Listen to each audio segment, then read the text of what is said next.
Cum se desfășoară procesul de rusificare forțată a ucrainenilor din teritoriile ocupate? 2023 a fost un al doilea an de ocupație pentru o parte din regiunile Herson și Zaporojie.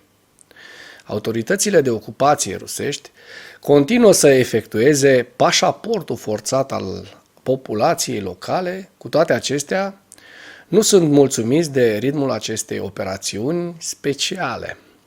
În special, Centrul de Rezistență Națională a scris despre acest lucru la sfârșitul lunii octombrie. Potrivit underground-ului ucrainean, motivele unei activități atât de scăzute a locuitorilor sunt lipsa de sprijin pentru ocupație, lipsa de încredere în cei care au început să coopereze cu Rusia, nivelul scăzut de viață după capturarea regiunii, precum și așteptarea eliberării forțelor armate ucrainene. Cu toate acestea, autoritățile de ocupație continuă să creeze condiții în care, fără un pașaport rusesc, este aproape imposibil să primești servicii de bază pentru a-ți asigura viața. În special, acestor rezidenți li se poate refuza îngrijirea medicală și serviciile sociale. În plus, aceștia pot fi reținuți și duși la agențiile de aplicare a legii ocupaționale, adică să efectueze măsuri de filtrare.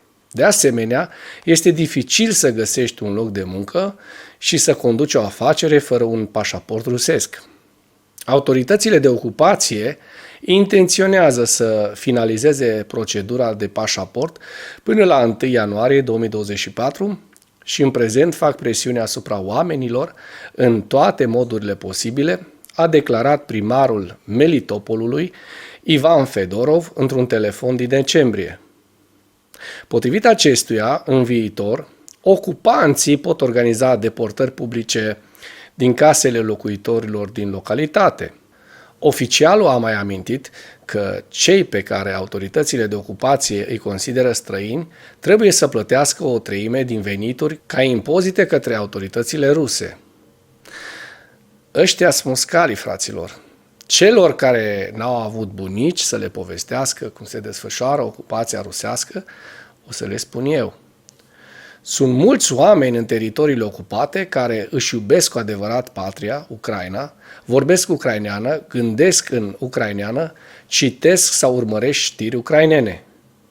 Dar cu fiecare zi devine tot mai dificil. Fără un pașaport rusesc nu poți obține servicii medicale, o ambulanță refuză să vină. De cele mai multe ori, o persoană nu poate conduce prin barajele rutiere și nu se poate muta dintr-o așezare în alta. Pentru că la fiecare punct de control, fiecare așa zis soldat rus susține de ce persoana respectivă nu și-a luat încă acest pașaport, explică interlocutorul situația. Ziua 667 a războiului din Ucraina.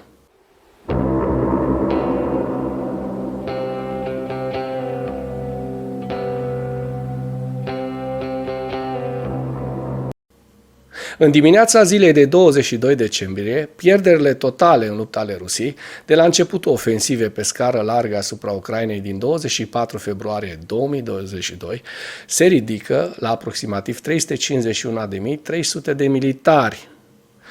Potrivit statului major al forțelor armate ale Ucrainei, în ultimele 24 de ore, Rusia a pierdut 1080 de soldați, 9 tancuri și 18 vehicule blindate de luptă.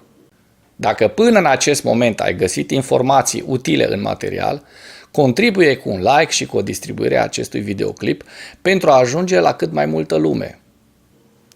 La Kiev, o clădire rezidențială cu mai multe etaje a fost avariată în urma unui atac cu drone rusești. 2 persoane au fost rănite. Trupele rusești au atacat Kievul cu drone de tip Shahed în seara zilei de 21 decembrie. Acest lucru a fost anunțat de către primarul capitalei ucrainene, Vitali Klitschko. Potrivit lui Klitschko, în districtul Solomenski din Kiev, ca urmare a unei lovituri într-o clădire rezidențială cu mai multe etaje, pereții portanți între etajele 24, 25 și 26 au fost parțial distruși. A avut loc un incendiu într-unul dintre apartamente, am mai spus acesta.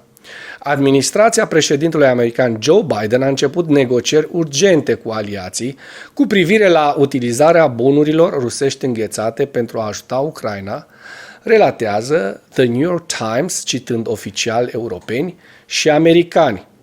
Potrivit surselor publicației, negocierile pe această temă între țările G7, care implică miniștrii de finanțe, reprezentanți ai băncilor centrale, diplomați și avocați, au fost conduse activ în ultimele săptămâni. Interlocutorii publicației au mai declarat că Statele Unite fac presiune asupra membrilor rămași ai grupului G7 pentru a pregăti o strategie de utilizare a activelor înghețate ale Federației Ruse până la a doua aniversare a începerii războiului din Ucraina. În același timp, publicația notează că țările trebuie să cadă de acord asupra mai multor probleme controversate. De exemplu, ei vor trebui să decidă dacă Kievul va primi aceste fonduri direct, precum și în ce scopuri pot fi utilizate pentru a ajuta economia și a restabili țara sau pentru sprijin militar. Potrivit ziarului, sprijinul pentru această inițiativă este în creștere în Congresul Statelor Unite ale Americii, care insuflă optimism în administrația prezidențială a SUA, dar unii oficiali americani sunt îngrijorați că această decizie ar putea duce la consecințe juridice și economice imprevizibile. În special se tem că alte țări ar putea refuza să-și păstreze fondurile la Rezerva Federală din New York sau în dolari. După începutul războiului din Ucraina, țările occidentale au înghețat aproximativ jumătate din rezervele de aur și valută ale băncii rusești, aproximativ 300 de miliarde de dolari. Majoritatea acestor fonduri sunt localizate în Europa.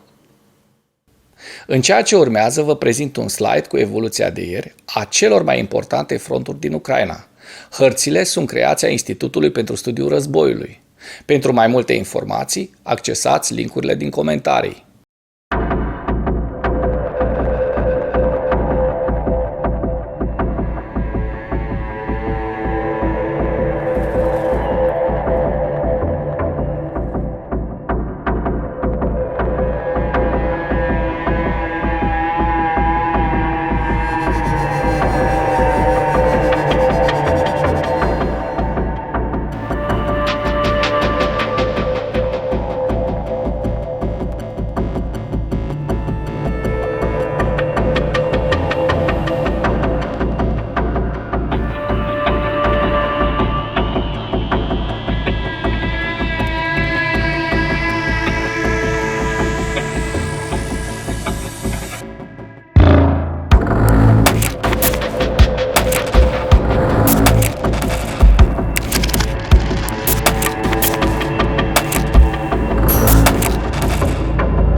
Mulțumesc pentru vizionare. Dacă vrei să susții acest canal, abonează-te la Animatura. Apreciez mult asta.